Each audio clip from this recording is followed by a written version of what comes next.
What up, what up, what up? Hey, everybody, hope you're doing well. Hey, I just want to let you know, I know everybody can't always support and donate to the podcast, but hey, if you can do a one-time donation, I put up a Buy Me a Coffee link in this description of the podcast. So if you go to the description of the podcast, it'll be at the bottom, and you can just go to that link, and you can buy me a cup of coffee, or two if you want. And that would just help support the show, and I can wake up a little bit more and bring you more info. So thanks for listening to the podcast. If you can donate, that would be much appreciated. And let's get on to the show.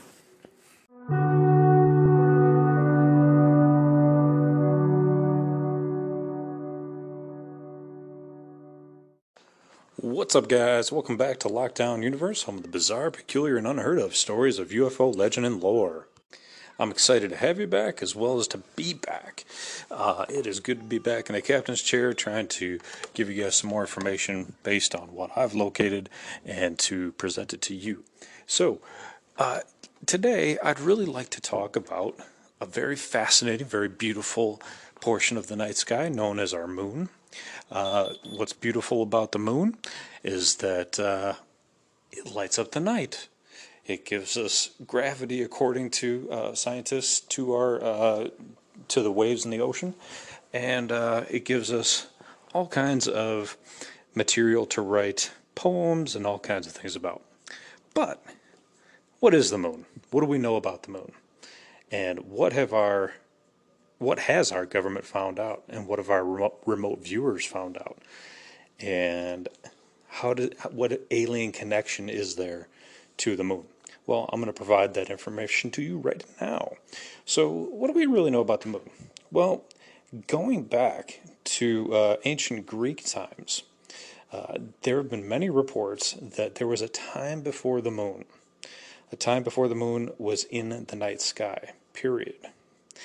Many people have referenced these writings and discussed them and thought, well, it seems kind of strange that there would be a time before the moon, yet it kind of falls in line with a lot of the strange things about the moon. One of the most strange things is the fact that one side is always facing us. Nowhere in our solar system does this occur.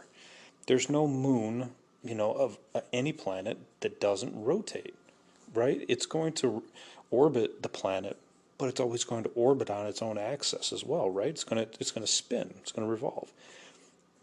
Very questionable. Why would that be? Well, we have a lot of information as to why that wouldn't be. We have a lot of information as to why the moon is rusting. We have a lot of information as to why some people believe that the moon is hollow and actually an alien base and was placed there specifically to monitor Earth's progression as well as to maintain a militarized intelligence location for alien purposes. Okay, so let's dive into a few different aspects of moon's lore and what some of the government officials have come out and stated, what they've learned. So the first individual I'd like to reference is Carl Wolf. Carl Wolf was part of the 2001 Disclosure Project. Came out in front of the National Press Conference with a bunch of other government whistleblowers and talked about being an airman, and specifically being an airman who worked on photography equipment. And he was called in one day, I believe he said it was back in the 60s, where he was called to another part of the base that he had never been to before. And it was actually part of NASA's location. I'm not sure if it was the Kennedy Center or the Houston Center, but I believe it was the Houston Center, because I think he said he was in Texas. So he's called in. He's never been here before. First thing that's very interesting is he notices that there's individuals from all over the world with badges from France, Russia, Germany, China, all over the place. And he questioned why all these different countries would have military members in NASA.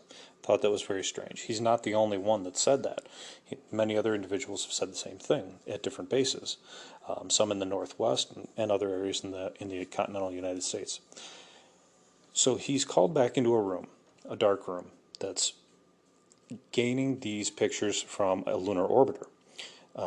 They would take these pictures and then they would place them together in a mosaic to complete the picture, much like you would a puzzle. As he was beginning to assist this individual, only one individual military member was in the back room. He was an airman first class, just like Carl Wolf was, and the airman stated that, yeah, we could use your help. Thanks for helping us out. And he's like, did you hear that we found a base on the backside of the moon? And Carl was taken aback. He knew that there was a breach of security here, but he was caught in the middle. And the airman began to show him these mosaics that they were putting together.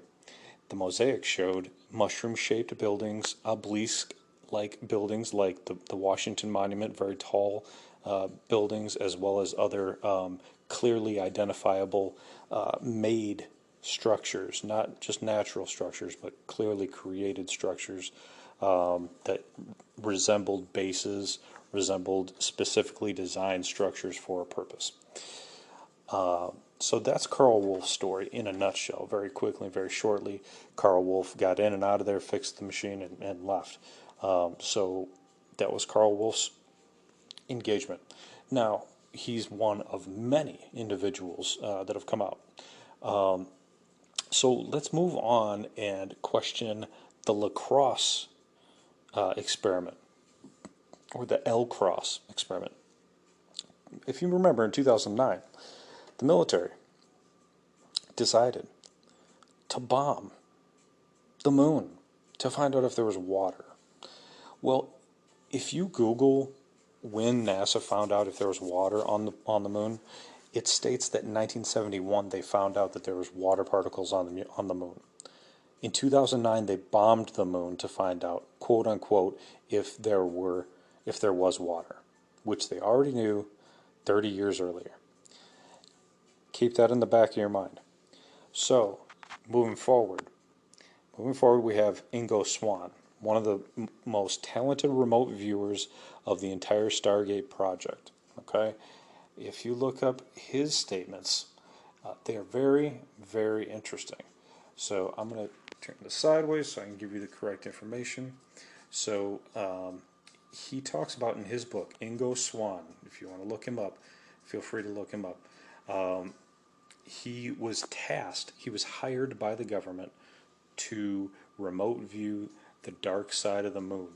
The moon had bases on the dark side of the moon. They wanted to find out what was in there, what was going on, and they said, Ingo, we've worked with you before, we're going to pay you $1,000 a day to do some remote viewing for us. He had no clue what he was going to remote view, but he came to find out. Of course, he's going to jump at it because this was back in, I believe, 1970s. In the 1970s. So $1,000 a day. $1,000 a day is pretty good today. So $1,000 in the 70s, I mean, it had to be like $10,000 a day today. So he jumped at it. Swann remote viewed extraterrestrials on the moon with bases on the dark side. In later interviews, Swann stated there were breathing unaided, so that means that there was an atmosphere on the moon. The most interesting thing was an experience in Los Angeles where he engaged with one of these aliens who were shapeshifters. So it's a little bit far-fetched, and you have to really believe in the alien phenomenon, aliens, conspiracy, and understand that the certain alien species can shapeshift. So that you have to believe in that part of it. But he did have an encounter later on with a woman who warned him that she was extremely dangerous, and what he was getting into, what he was examining, was also extremely dangerous, and to be careful with his psychic abilities. So here we have two very, very respectable, very believable whistleblowers who worked for the government, who were hired by the government, one specifically to review the moon's bases, the bases on the moon. The other one just happened to come across an individual who was creating a mosaic with the pictures from the lunar orbiter and showing him the bases on the moon. So you have one individual who remote viewed them, one individual who actually saw the pictures that the lunar orbiter projected and created for us. These events were both in the 60s and 70s. So let me ask you a very pertinent question. Why in 2009 did the L-Cross experiment decide, knowing that there's alien bases, to bomb the moon, to quote unquote find out if there's water? Guys, the government is lying to us.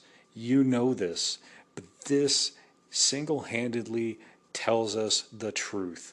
It tells us that they don't care about us. They don't care about our information or our interests. All they care about is themselves.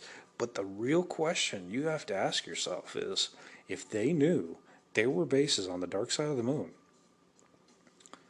why in God's green earth would we send up a missile to blast the moon, knowing that 30 years prior to that, we knew that there was water and water vapor and water particles? And now we know from Ingo Swann's testimony that these aliens are breathing unaccompanied, unaided up there. So there isn't some sort of atmosphere, even though we haven't been told about it, even though we haven't seen it, that there is some sort of breathable atmosphere, at least for those aliens. So this is really kind of scary when you think about it. I mean, basically in 2009 they launched like an interplanetary war right underneath our noses, and we had that Hawaiian missile threat where everybody got those text messages to their phone stating that there was an incoming missile threat. I believe that was back in 2013, so about 4 years after the L-Cross experiment blasting the moon. Was it a retaliatory event? And it just so happened that we were able to elude that event and maybe have a missile shield to blockade those missiles.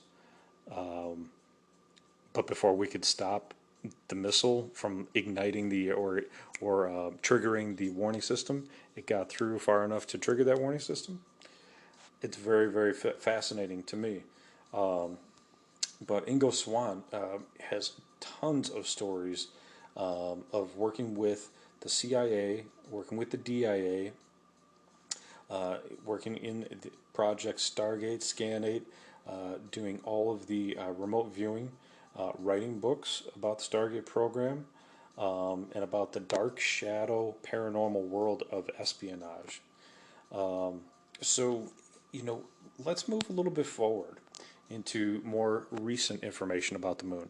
We know the moon is rusting as well, right? So, I mean, if there was any clearer evidence for just the layman to pull out their telescope and look at the moon and see, this isn't a planet, this isn't even a celestial body, this thing is rusting. This thing is clearly made, and it clearly has iron, right? Rust is iron oxide. Rust occurs when iron is hit with water molecules as well as oxygen. And when that happens, you get iron oxide or rust. So the moon is rusting. It's funny because these articles state that it's the Earth's fault, that the Earth is at fault for creating rust on the moon. What a bunch of horse shit. Sorry, pardon my language. But what a bunch of horse crap. I mean, that's ridiculous. The Earth creating rust on the moon? Give me a freaking break. The thing's like 276,000 miles away. We're not creating rust on the moon. Okay, guys? Clearly, the thing's been around for a while. Clearly, they're having some sort of iron deposits being spread out on the northern and southern hemispheres where it's having rust. Whether that's part of their factory and it's just eliminating some of the iron from inside of the moon, or whether the moon's just actually rusting on the surface. But there is some iron up there. So, and it's never been reported before. So this is a change, right? And yet, this moon that's supposedly orbiting us is still not revolving. I mean, that's like the number one dead can giveaway. The thing is not spinning. It's just looking at us all the time with the same face every night. And it's like, guys, like, how much do we have to open up our eyes to like become awake here? We have to open up our eyes and wake up and smell the coffee and say, this isn't working. Like this government is just straight up lying to us, telling us that they're looking for water, bombing the moon, engaging in warfare. I mean, that's warfare. You bomb something, that's warfare. I don't care what you're doing. That's still warfare, unless you're drilling or something. But that was not the case. Guys, they knew that there were bases up there. There's no way in hell they're going to go shoot a rocket from Earth into the moon. There's no way. Now, here's something else that's really fascinating about the moon. Now that our technology has gotten better in the public sector, we're finding individuals who are pulling out their Nikon cameras, these Nikon, I believe they're 900s. Anyway, these higher end Nikons that semi-professionals are using. They've been out for probably about 5, maybe even 7 years now, where they're able to zoom in all the way up to the moon, a full moon during the daytime, and see what's going on up there. And as they zoom up, they're able to see these small white objects flying back and forth on the surface of the moon fairly quickly, taking a tenth of the stride of the diameter of the moon within seconds. These things are cruising across the moon. I mean, think if you could take a tenth of the world and go across it that fast within seconds. That's what these things are doing, and we're able to observe them from Earth. So what are these craft? They're clearly craft. They're clearly up there. They're clearly part of some community. They're engaging in some sort of purposeful mission. So many of these remote viewers who have remote viewed the moon have stated that these aliens who are engaged in the moon's activity are of the malevolent nature. They are not benevolent. They are more malevolent. And that is where, we have to be aware of what's going on in our next closest celestial body. There are, I believe, benevolent species, the Pleiadians, some other species that, like the tall whites, have been reported to be a beneficial species. The reptilians are obviously reportedly typically negative energy. There's also some darker entities that have been reported, smaller, shorter, with glowing eyes. There was one case in Brazil where a military member, and I did a podcast on this, they were sent out to check out this ship that had crashed. And when they did, they were able to see this language on the computers, the computer screens on the ship, and it was in a different language. It was in a language from the time of Enoch. And the scientists that were down there with the military members, the infantrymen, stated that this was a demonic language, that has been around for 2,000 years or more, and it's used by demons and by angels. And when they left the premises and they went to go camp, as they were trying to make their way back to their evacuation point, they were surrounded by these 3-foot to 4-foot tall entities that could only be seen through night vision goggles. And these entities had glowing eyes, and these entities were dark in nature. Nothing else could be made out about them except for a dark entity. So about 20 of these things were surrounding their encampment that were about 300 feet away, but they could be seen through these night vision goggles by one of the infantrymen that were awake while the others were asleep. And they engaged in a gun battle. They engaged in fire, and some of the members were shot. Whether it was friendly fire or whether these entities shot back, it's unknown. But I listened to this podcast with this individual who remained nameless, but he was 100% believable, 100% I felt being truthful, and I believe that he believed what he was telling was the truth. So we have other entities out there that are potentially malevolent, that are alien species that we still yet don't know about. So can this moon be a base to a variety of malevolent aliens, or is it just one species? Well, to quote another remote viewer, Joseph McMoneagle, in one of his books, he stated he was tasked with going up and observing one of a alien base's orbiting vehicles. So it's a base that is an orbiting space station that we can't see with the naked eye in the night sky, but our government knew was there. It's not the moon. It was a different base. And Joseph was remote viewer number one. He was tasked with doing this particular remote viewing. He had no idea what he was going to get into or what the base was or what the target was. They're only given information about the envelope that they have to observe. So they'll say, the mission commander will say, give us what you see in envelope number 4. And inside the envelope will either be a writing or it'll be coordinates. And they're not allowed to see it. The remote viewer is not allowed to see it. He just has to remote view it and report back what he sees. What he reported back was that he was able to observe this base that was not within viewing distance of Earth, that this base had reptilian-like creatures, brown-like creatures, who knew that he was there, who knew that his astral body or his remote viewing body was in their base, and they immediately stopped what they were doing and froze, almost like they were frozen in time, because they didn't want him to get any more information about what they were doing. So imagine if there are aliens that are in the moon that are also similar to these lizard-like creatures that Joe observed, that they'll know if they're being observed, and they'll know if we're trying to gain intelligence on them. The question is, how did they not know that we were about to shoot a rocket up there, right? That's kind of where it gets a little iffy. And how do we defend against them, and how would we even be offensive against them when they know something's going to be coming? Ingo Swann, the other remote viewer I told you about, stated that after he found out what was on the dark side of the moon, and he knew that there was creatures there who also recognized that he was there astrally, he feared for himself. He feared that these beings would try to attack him because they recognized him. They addressed him in his astral body while he was there.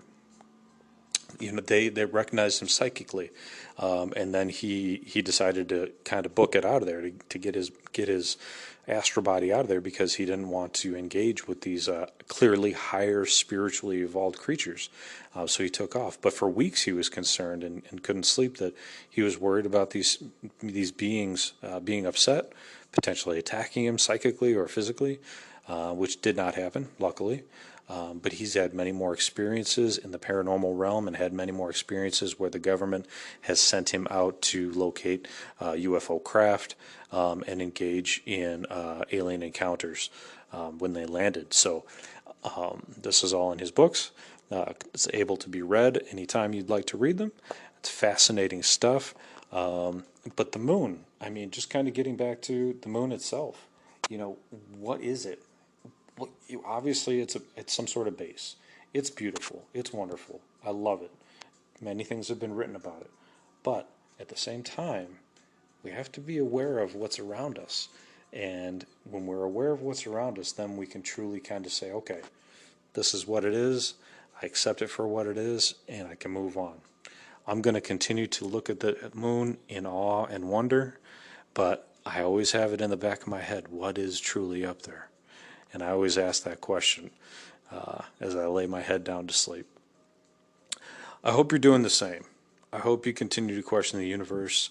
I hope you continue to read science, and it's not really science fiction, but science fiction is good too. But learn more about ufology. Learn more about these remote viewers who have engaged in it. Learn more about Carl Wolf. He's done more interviews other than his 4 minutes with the Disclosure Project, he did another video that came later that's a little bit longer, probably more in depth. But when you read and watch these individuals, you'll find out that they are being 100% truthful. They're being 100% honest, and you have to take the word of someone who's been there. We haven't been there. Maybe we have some listeners on here that have been in the military, and you have your own experiences. But for those of us who haven't had the luck or maybe misfortune of being part of a UFO portion of the government investigative body, we have to take the words of those who've been there. So we'll take it for what it's worth. Anyway, guys, I hope you're taking care of yourselves physically, emotionally, spiritually, taking care of your hopes, your goals, and your dreams, nurturing those, and finding new ones if needed. And as always, continuing to question the universe around you. Until next time, guys, take care of yourselves, and Lockdown Universe out.